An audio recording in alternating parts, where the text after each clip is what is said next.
When we breathe in, we inhale many gases, including oxygen.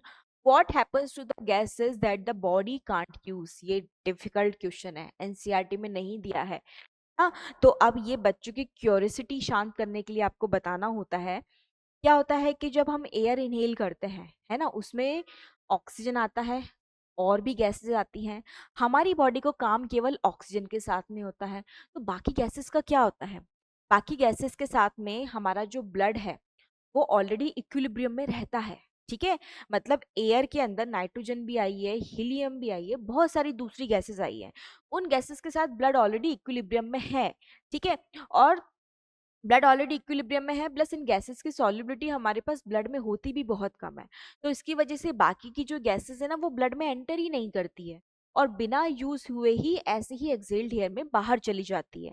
हमारा blood केवल उस inhaled air से क्या लेता है? ऑक्सीजन लेता है।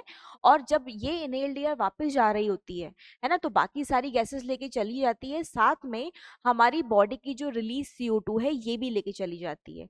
इसका मतलब ऑक्सीजन के अलावा जो बाकी की गैसेस आई हैं वो एज इट इज वापस एक्सहेल्ड एयर में चली गई हैं। ठीक है, तो आप देख लीजिए, दे आर एक्सहेल्ड, है ना, एक्सहेल कर दी जाती हैं। अभी तक तो मुझे यही सही लग रहा है, आगे भी देखते हैं।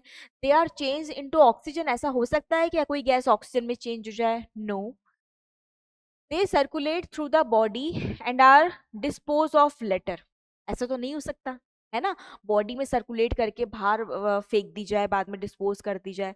जब बॉडी को जरूरत नहीं है तो बॉडी में उसको फालतू में सर्कुलेट नहीं किया जाएगा। They are absorb into digestive system and use to create energy. No. ठीक है, तो इसमें फर्स्ट वाला ऑप्शन ठीक आ जाएगा। देखते ही टिक करने वाला तो मैं नहीं बोलूंगी, और बच्चों को यूजुअली कंसेप्ट पता भी नहीं होता, या फिर पता भी होता तो वो कंफ्यूज ही होते रहते हैं, तो इसलिए मैं इसको डिफिकल्ट कैटेगरी में डालूंगी।